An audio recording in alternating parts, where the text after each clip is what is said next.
up from my window.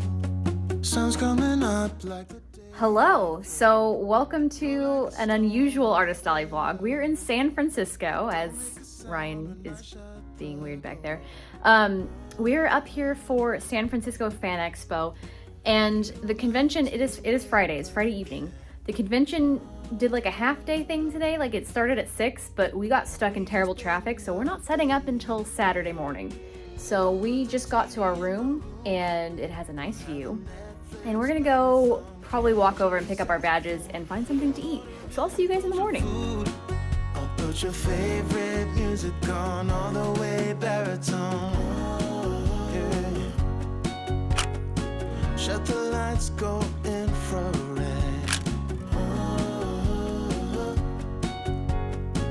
We can spend all day in bed.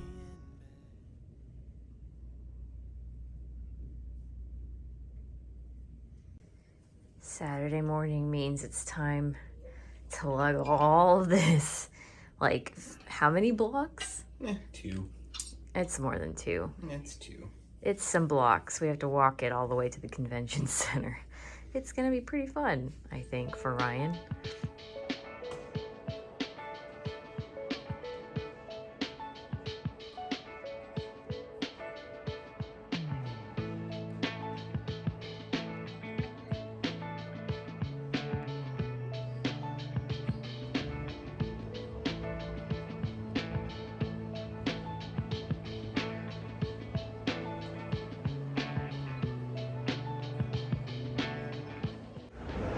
We're all set up just in time. We just need to put our backdrop up, and then I think they're letting in the crowds.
Ashley, Ashley.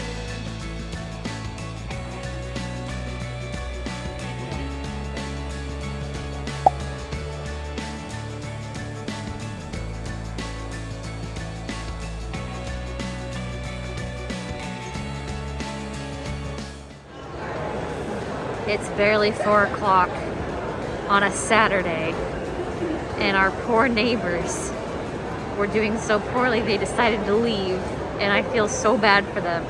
Because that was us in Salt Lake City. Yep. So when you're leaving on a Saturday from the con, that's not a good sign. Not good. Not good.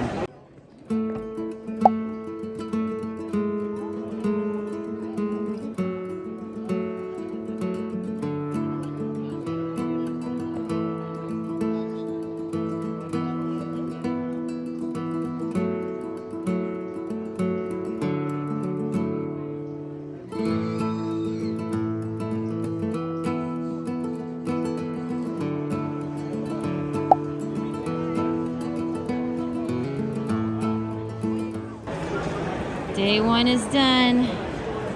All locked up. See you tomorrow.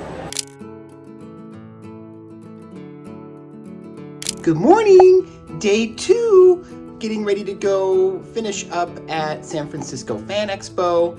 Ashley's ready to go. And, well, we'll catch you guys there. Behind the booth.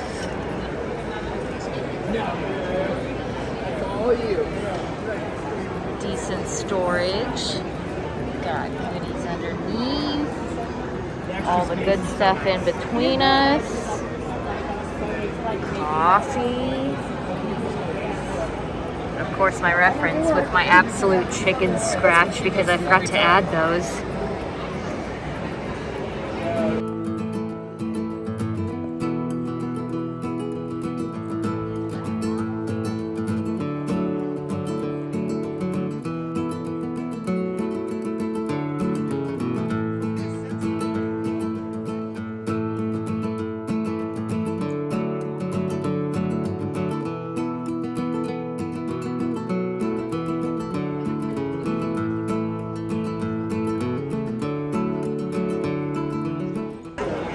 Middle of day 2.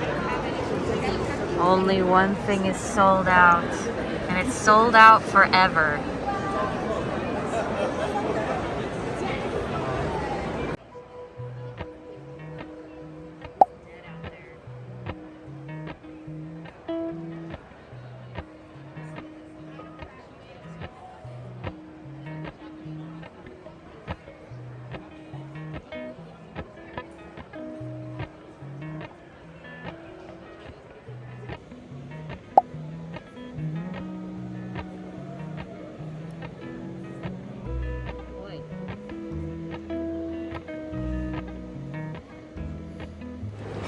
Tearing down. Bye. See you in January. Yes, see you in January. Tearing down so we can eat dinner.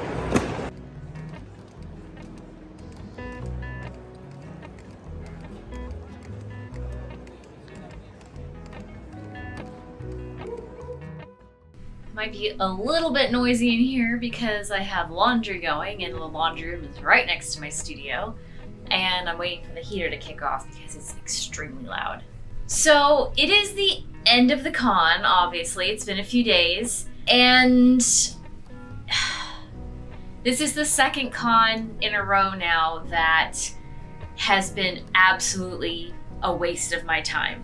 And that sucks going into the holiday season. And it sucks having just come back from an out of the country vacation, and it sucked leading up to an out of the country vacation. But I want to give a little bit of perspective on why I even applied for this show. I've never heard of San Francisco Fan Expo before, but a friend of mine had sent me the application, and I checked the dates and I checked the location, and I was like, oh, I'm gonna be up there anyways at this time for a concert, so may as well apply, and if I get in, then we'll just stay up there until Tuesday night when the concert is. I, being a California native, have never really been in San Francisco. I've been a couple of times, but hadn't seen a lot of the stuff that you would want to see. And I was like, okay, sure, this sounds like a great idea. So I applied.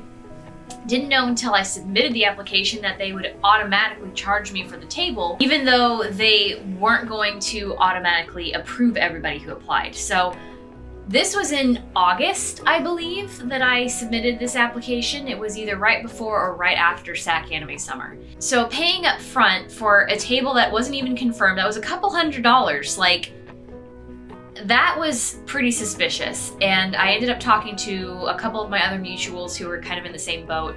And it took until, I think, early October to find out that I was even approved, that I was going to actually have a table, which is wild because, you know, this convention was literally the days after Thanksgiving, which is a major US holiday and a major travel holiday. So hotels had to be booked and all that. And, you know, if I wasn't gonna have that table, I wanted that money back. I know one of my mutuals ended up emailing the con several times asking about application status, and they were kind of fussy a couple times, saying like, oh, if you just want a refund, just let us know. And I wanted to know personally, like, you know, going into a big vacation, if I'm going to get money back or if I'm going to be out a couple $100s. So literally days before we left for Japan, I find out that I'm going to be in this convention. I booked the hotel. I also figured that, you know, having just done Salt Lake Fan X, that this was another fan expo and they were going to have similar guests. It's a similar type of convention. I still don't know 100% if Fan X and Fan Expo are part of the same umbrella company or not. And I just thought this would be a really good idea to test if Salt Lake was a fluke on its own or if this is a Fan Expo thing or what. So I had similar, you know, qualifications, but I knew that the Northern California area is a good market for me. So I wanted to test against those two shows to see what the deal was. And that's basically why I stuck this out. But like, going into November, we never heard anything about table placements or load-in information. I had to email them the Monday before the convention to even get a table placement and load-in information. So that was really stressful. And then knowing all of this, that the communication was bad, I was like, okay, I'm gonna lower my expectations for this show. I've also never done a convention right after a major holiday, and I didn't know how good it was gonna be. But I figured that, you know, San Francisco is a good town. It's a well-known town. I'm sure there's going to be enough people there to make it at least worthwhile.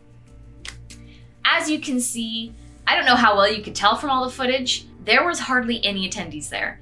And I don't know if it was an advertising issue, if it was a holiday issue or what, but it was a ghost town. And as I explained in the beginning, we ended up leaving a little bit late on Friday, and Friday was a preview night for the show. I know, it's bad. It was a preview night, and they were doing it from 6 p.m. to 9 p.m. And we knew by the time we were leaving that we weren't going to be able to make the cutoff for load-in. And it was just, I had to call them and be like, look, I don't think I'm going to make it. Is it okay if we set up Saturday morning? And they're like, yeah, that's totally fine. And we ended up going and picking up our badges Friday night and checking out the show. And there wasn't a whole lot to check out. The vendor hall was extremely small, and it was a 3-story show. So the second story was food and cosplay stuff and special guests, and then the top floor was the celebrities and autographs. And going around on Friday night, I'm really glad that we didn't bother setting up. It wasn't worth the time. It wasn't worth the stress to get up there. So we went and set up Saturday morning. We were there and done before they let in attendees. And I was thinking like, okay, well maybe, you know, this is still a holiday. There's still probably a lot of people doing family stuff. And let's see how Saturday goes. And there was really not a whole lot. So it was very disappointing. And this is the first time ever that I have skipped an entire day for a convention and not stayed until the vendor hall closed on any day. We left, let's see, vendor hall was open on Saturday from 9 a.m. to 7 p.m. and we left at 5. And Sunday it was open from 9 a.m. to 5 p.m. was when we would tear down. And we left at 3. So And we could have even left earlier because there was nobody on Sunday. There was hardly anybody. And granted, it felt a little bit different than Salt Lake because people were coming up to my booth, they were spending money, and they weren't doing the thing that they did in Salt Lake where they would look at everything and then leave. So people were actually spending money, there just weren't people there. But the other problem is, these shows that have these really, really, really big celebrities signing autographs and doing photo ops are charging like 80 plus per signature or per photo op, and tickets for one day I think were $60 a piece, and I wasn't able to check to see if kids got in free below a certain age. There weren't actually a lot of kids there, so it's possible that they weren't. So, and I genuinely don't know of a single vendor who did well. Everybody was talking about like, this is ridiculous for the price we paid after a major holiday in a very expensive city was an extreme letdown. So without further ado, here's the pie chart. I always show percentages for this half of the video, and if you want to see actual dollar amounts of everything that I earned and spent and what my total income was, you can check out my Patreon for $5 or more. And I have all those details listed, but it was bad. As you can see, this is a almost 50-50 pie chart. Very bad. And to be fair, I am waiting on the toll bridge fees to come in the mail, which means I will probably not have even broken even for this show. And that's just unacceptable. And I feel so bad for all the vendors I talked to who came to this show from out of state. I feel so bad for them because that was me in Salt Lake. I spent a bunch of money and didn't make any money back, and it was awful. So I'm done with fan expos. My review on fan expos is that they are catering more towards celebrity guests. They are not interested in making a show that is fair to their vendors, and the cost, it feels like it's all profit, like for them, not for us. The table costs are too high. It's usually something in a very big, expensive city where you're spending hundreds of dollars on just parking. And the communication, at least leading up to the show, is just bad.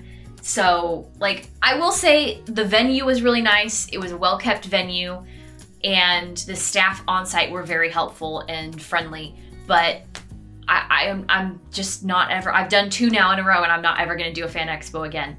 So that's where we're at, and oh, I keep fussing with my hair.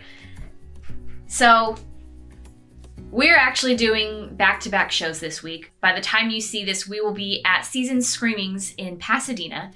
And I have never done this show before, but it is a holiday version of a show they do in July called Midsummer Scream, which was recommended to me by somebody at WonderCon. And I'm really excited to have been accepted to this show because it is a juried show. But it's not an artist alley. They do a vendor floor, and they have a nice selection of a mix of types of vendors. So there's a few artists, there's a few like goods vendors and bath and body products and stuff like that. So there's a good mix, and it's obviously horror themed in the holidays. So I think my Halloween stuff will do well. I'm still trying to keep my expectations low, but I think just being in a place like this with a really niche crowd is going to be much better than the last 2 conventions I did, and I really hope so because I need a win. But my booth number is 1430. If you happen to be there, come by and see me. And yeah, so you guys have another Artist Alley vlog to look forward to next week. And I think I'm gonna go ahead and sign off because I have a lot to do to get ready for this next one. So thank you guys so much for watching. Don't forget to check out my Patreon if you want to see all the dollar details on the pie chart. And I will see you guys next week. Bye! And that's why I wish you the best and say goodbye. You start to get dressed and then we cry, 'cause we both know it's gonna hurt, but not as much as this does.